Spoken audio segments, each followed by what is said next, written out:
세번역 사도신경으로 신앙 고백하겠습니다. 저는 전능하신 아버지 하나님 천지의 창조주를 믿습니다. 저는 그분의 유일하신 아들 우리 주 예수 그리스도를 믿습니다. 그분은 성령으로 잉태되어 동정녀 마리아에게서 나시고 본디오 빌라도에게 고난을 받아 십자가에 못 박혀 죽으시고 장사된 지 사흘 만에 죽은 자 가운데서 다시 살아나셨으며 하늘에 오르시어 전능하신 아버지 하나님 우편에 앉아 계시다가 거기로부터 살아있는 자와 죽은 자를 심판하러 오십니다. 저는 성령을 믿으며 거룩한 공교회와 성도의 교제와 죄를 용서받는 것과 몸의 부활과 영생을 믿습니다. 아멘. 거룩하신 아버지 하나님 감사합니다. 간밤에도 편히 쉬게 해주시고 새벽에 기도하는 자리에 불러주시니 감사합니다. 이 시간 저희들 마음 중심으로 주님을 경외하게 하여 주시옵소서. 예수님 이름으로 기도드리옵나이다. 아멘. 찬송가 492장입니다.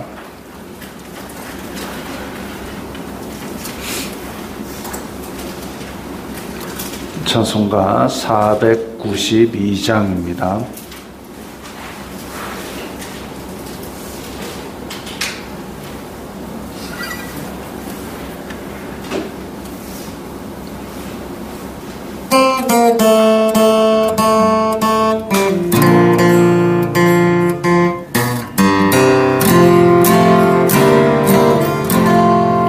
잠시 세상에 내가 살면서 항상 찬송 부르다가 날이 저물어 오라 하시며 영광 중에 나아가리.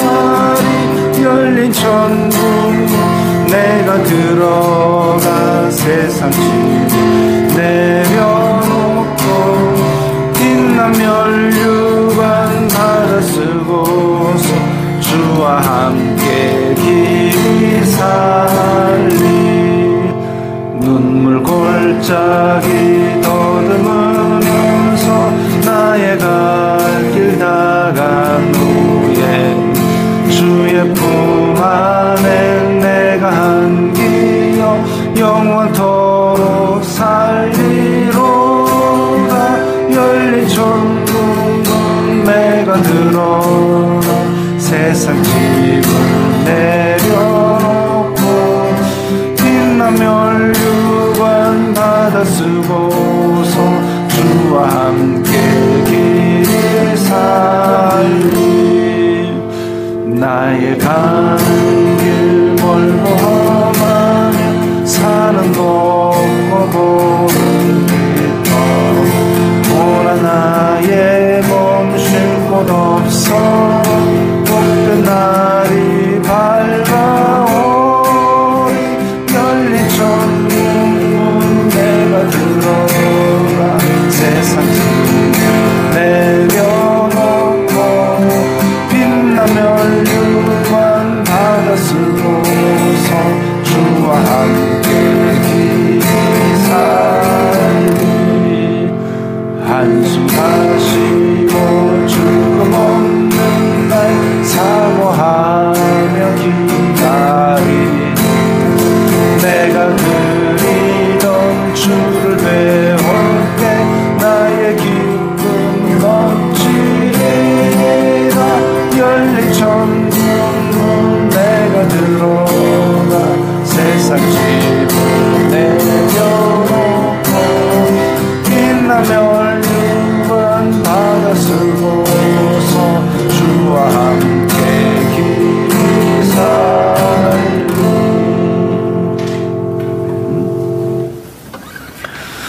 오늘 말씀은 예레미야 15장 10절부터 21절까지의 말씀입니다.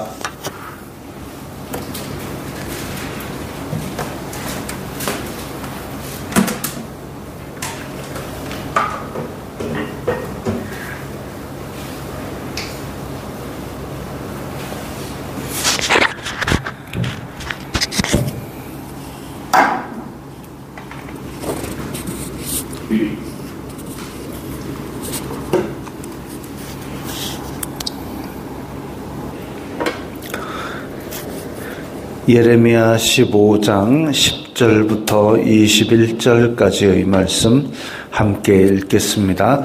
내게 재앙이로다. 나의 어머니여, 어머니께서 나를 온 세계에 다투는 자와 싸우는 자를 만날 자로 낳으셨도다.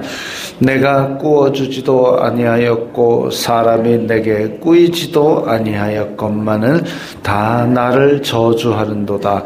여호와께서 이르시되 내가 진실로 너를 강하게 할 것이요 너에게 복을 받게 할 것이며 내가 진실로 내 원수로 재앙과 환난의 때에 내게 간구하게 하리라.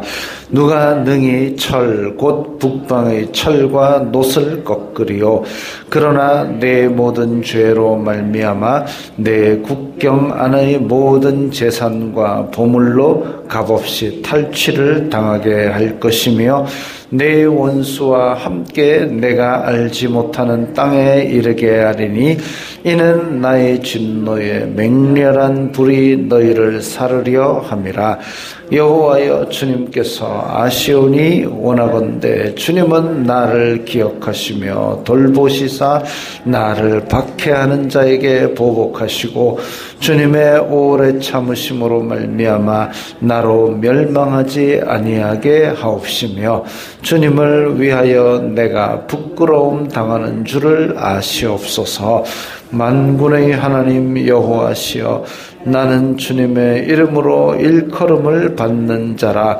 내가 주님의 말씀을 얻어먹었사오니 주님의 말씀은 내게 기쁨과 내 마음의 즐거움이오나 내가 기뻐하는 자의 모임 가운데 앉지 아니하며 즐거워하지도 아니하고 주님의 손에 붙들려 홀로 앉았사오니 이는 주님께서 분노로 내게 채우셨음이니이다.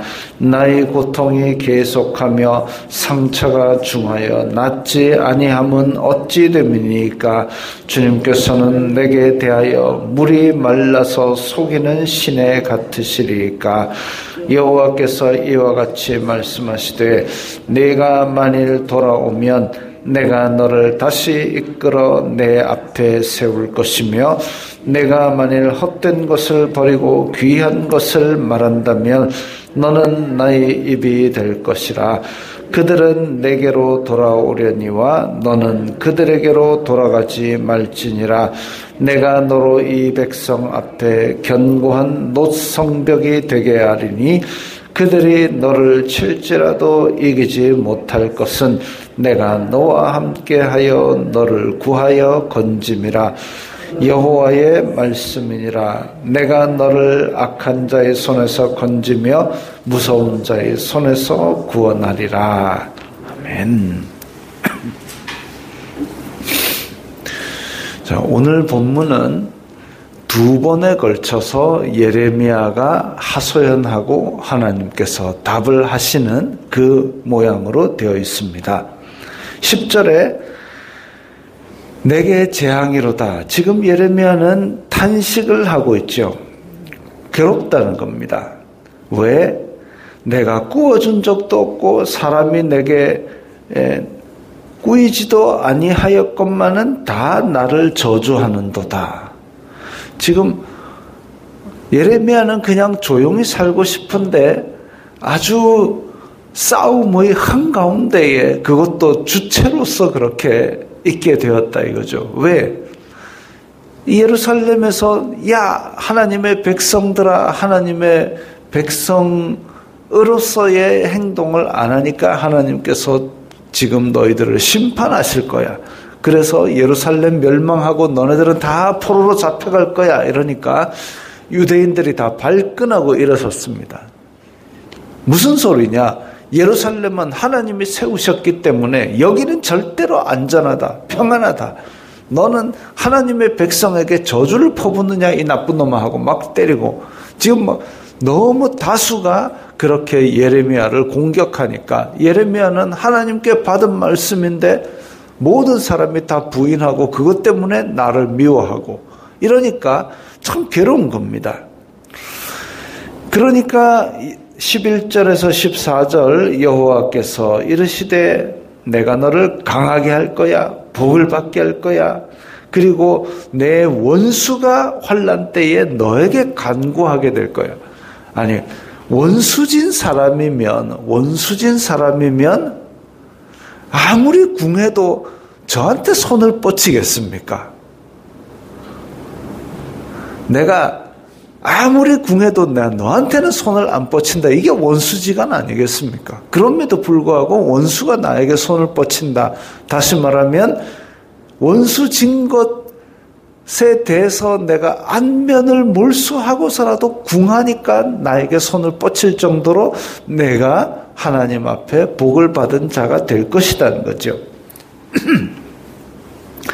그런데 이게 단지 예루살렘에 대한 말씀이 아니라 지금 13절을 보면 예레미야에 대한 말씀인 것이 아니라 13절에 보면 이것이 유다와 예루살렘 백성들에 대한 말씀임을 알 수 있습니다.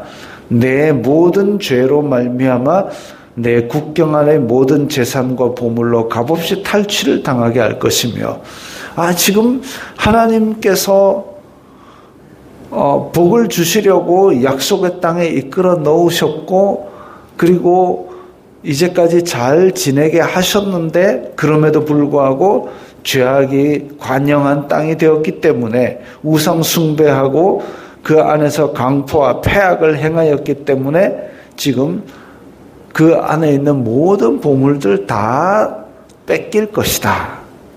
그리고 원수와 함께 내가 알지 못하는 땅에 이르게 하리니, 포로로 다 잡혀간다는 얘기죠.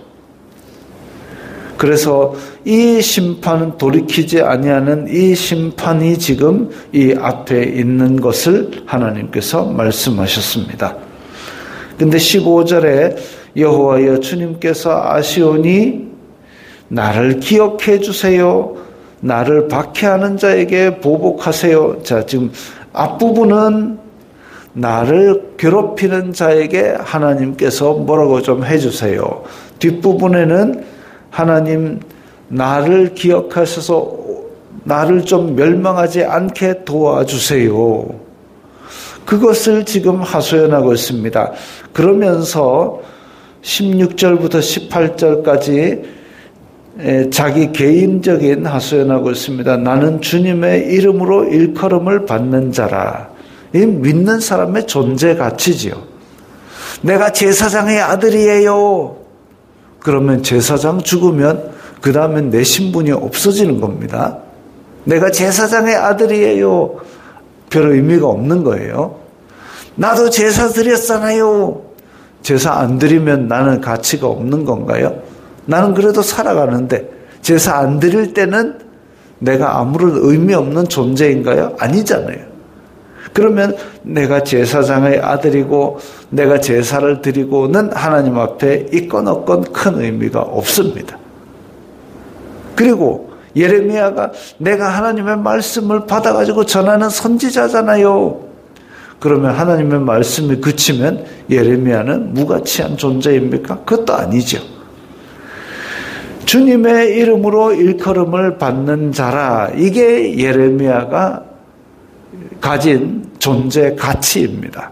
우리도 마찬가지죠. 우리도 제가 회사의 부장이잖아요. 제가 교회 열심히 다녔잖아요. 30년을 내가 새벽 기도를 안 빠졌잖아요. 이거 아무 의미 없습니다. 나한테는 의미가 있죠. 그러나 하나님 앞에는 30년 아니요 40년 다닌 사람도 있는데 그럼 그 앞에서는 나는 그러면 좀 덜 가치 없는 존재입니까? 아니고 그거 아니고 내가 회사의 부장이잖아요. 그러면 회사의 회장은 하나님 앞에 지극히 가치 있고 부장은 좀 덜한 가치고 아니요. 그냥 하나님의 이름으로 일컫는 백성 된 것, 이것은 영원 불변의 가치이고 이게 우리의 존재 가치입니다. 그걸 찾아야 됩니다. 그러지 않으면 내가 회사에서 퇴임하는 날 그 이후에 나는 아무런 가치 없는 존재인가 회의에 빠집니다. 내가 교회 프로그램을 50개를 교회 프로그램 없어도 하나님은 나를 사랑하신다. 그거 붙들고 있는 사람은 가치 있는 존재인데 교회 프로그램이 중단되고 예전에 코로나 때 그렇게 교회가 문을 닫고 비대면 예배하면 이 사람은 이제 우울증에 빠지는 거죠. 야, 내가 뭐냐? 그게 아니죠. 내가 집에 혼자 있건 아니면 사람들 가운데 들어있건 하나님께서는 나를 사랑하시고 나는 하나님의 이름으로 일컫는 백성이다. 이러면 예루살렘에 있던 아니면 저 바벨론으로 포로로 잡혀가 있건 나는 하나님의 이름으로 일컫는 백성이다. 이게 가치 있는 거죠. 그러면 이런 백성은 어떻게 어려움을 견디느냐? 첫 번째로 주님의 말씀을 얻어먹었사오니 이 말씀은 기쁨과 마음의 즐거움이라고 그랬습니다. 말씀이 우리에게 언약을 되새겨 줍니다. 우리는 세상의 파도 찰랑거리는 걸 보고 빠져듭니다. 그러나 그 가운데 빠지지 않고 내가 하나님 안에서 기쁨을 유지할 수 있는, 평안을 유지할 수 있는 비결은 말씀입니다. 아브라함과 이삭과 야곱에게 주셨던 언약, 예수 그리스도께서 이루신 완성의 언약, 그것을 우리에게 깨우쳐주고 되새겨주고 너는 이런 사랑받는 존재다라는 것을 알게 해주는 것은 말씀입니다. 변치 않는 말씀. 그리고 두 번째로 기뻐하는 자의 모임 가운데 앉지 아니하고 즐거워하지도 아니하고 홀로 앉았다. 이게 뭐냐면 구별된 삶이죠. 세상 좋은데 다 쫓아다니고 이런 거 안 했다 이겁니다. 하나님의 말씀으로 즐거움을 삼고 세상 속에 완전히 다 쫓아가지 않고 자를 건 자르고 절제할 건 절제하고 그렇게 살아왔다. 왜? 하나님께서 분노로 내게 채우셨음이니이다.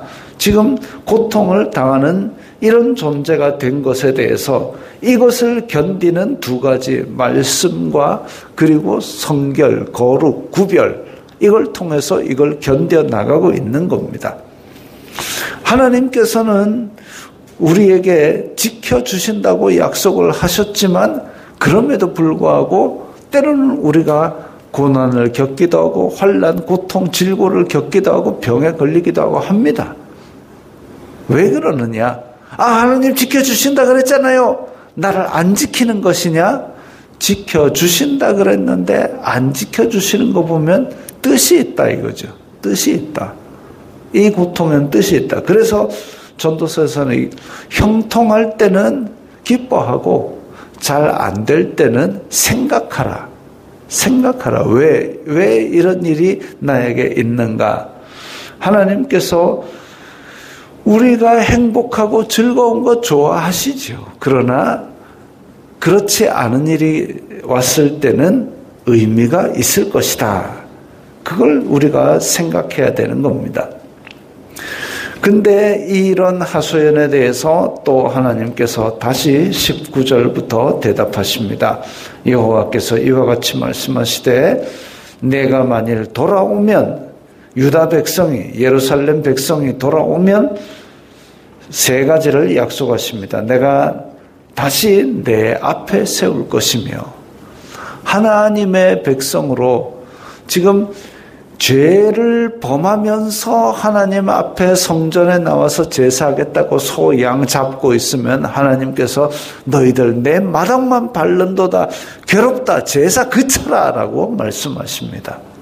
그런데 만일 돌아오면 다시 말하면 마음 중심이 하나님께로 다시 오면 내가 너를 내 앞에 다시 세울 것이다. 즉 너의 예배를 다시 기쁘게 받겠다. 그러니까 소, 양 잡는 게 문제가 아니라 마음 중심이 하나님께로 오는 게 그게 하나님께서 보시는 거다 이거죠. 두 번째로 내가 만일 헛된 것을 버리고 귀한 것을 말한다면 너는 나의 입이 될 것이라. 이게 뭐냐면 하나님께서 남유다의 백성을 이제 짧게는 예레미야를 크게는 남유다 예루살렘의 백성들을 나의 입이 될 것이라. 원래 부르시기를 너는 내 백성, 내 택한 나라, 제사장 나라가 될 것이다. 제사장이 뭡니까? 하나님과 그리고 사람 관계를 이어주는 것이 제사장이죠. 그러면 모든 열방의 모든 이방 나라들의 하나님의 사랑과 구원을 선포하는 역할을 했어야 되는데 그걸 지금 안 하고 다른 나라 백성들을 정죄하고 비난하고 내만 거룩하다 하고 교만하는 도구로 삼은 거죠. 나는 하나님의 택한 백성이다. 너희들은 더러운 것들이다. 꺼져라. 이거 아니다 이거죠. 제사장 나라로서 이방 나라들과 관계를 맺고 그를 통해서 하나님의 구원과 사랑을 전하는 나라. 이게 이스라엘의 이 역할이었습니다. 그런데 너는 나의 입이 될 것이라. 다시 하나님께서 돌이키게 하시면 이들이 이제 그 제사장 나라의 역할을 할 것이다. 그 다음에 너로 이 백성 앞에 견고한 놋 성벽이 되게 하리니 아주 강하게 보호하시는 하나님의 능력이 함께 임한다 이거죠. 그런데 이렇게 놋 성벽, 돌로 만든 성벽도 치기가 어려운데 근데 놋 성벽이 되게 하겠다. 이 예레미야를 처음 부르실 때 1장에 보면 이 얘기가 나옵니다. 놋 성벽, 쇠 기둥, 예레미야를 그렇게 지키고 강하게 하나님의 말씀으로 세우겠다라고 말씀하셨고 이것은 예루살렘의 백성들에게도 확장이 되는 그런 말씀입니다. 그래서 이렇게 하소연에 대해서 하나님께서 답을 주셨는데 답을 주시고 나서 예레미야는 행복해졌을까요? 여전히 괴로움 속에 있습니다. 여전히 괴로움 속에 있습니다. 여전히 세상은 미워하고 공격합니다. 그걸 하나님의 사람들은 쭉 겪어왔죠. 예수님이 그랬고 바울도 그랬고 많은 사람들이 세상 속에 살아갈 때에 이 하나님의 구별된 백성들을 괴롭힙니다. 미워합니다. 그리고 이 예수님과 바울 그리고 오늘 본문의 예레미야는 연단과 시련의 과정을 거쳐서 하나님의 정금 같은 사람으로 계속 연단되어 갑니다. 단지 우리가 그냥 괴롭고 치우는 것이 아니라 우리에게는 이 고통으로 말미암아 시편에서도 그렇지 않습니까? 고난이 내게 유익이라 이로써 내가 하나님의 법을 알게 되었다. 고난을 통해서 하나님의 법을 알고 그를 통해서 내가 정금같이 나오게 되는 욥과 같이 그렇게 됩니다. 근데 그런 고난을 겪는 기간 중에는 하나님의 사람이라 할지라도 사실 괴롭지요. 괴롭고 믿음의 회의가 들기도 하고 또 우울증이 오기도 하고 그렇게 많은 고난 가운데 있고 힘들지만 그럼에도 불구하고 우리가 말씀을 붙들고 나를 더욱 돌아보며 거룩하게 구별된 삶을 살 때에 분명히 하나님께서는 다시 우리를 놋 성벽같이 강하게 세워주실 것입니다. 기도하겠습니다. 거룩하신 아버지 하나님 감사합니다. 저희들이 이 세상 속에서 때로는 고난을 받고 때로는 하나님께서 허락하신 연단을 받는데 그 가운데서 고난의 의미를 생각하며 정금같이 나오게 인도하여 주옵소서. 예수님 이름으로 기도드리옵나이다. 아멘.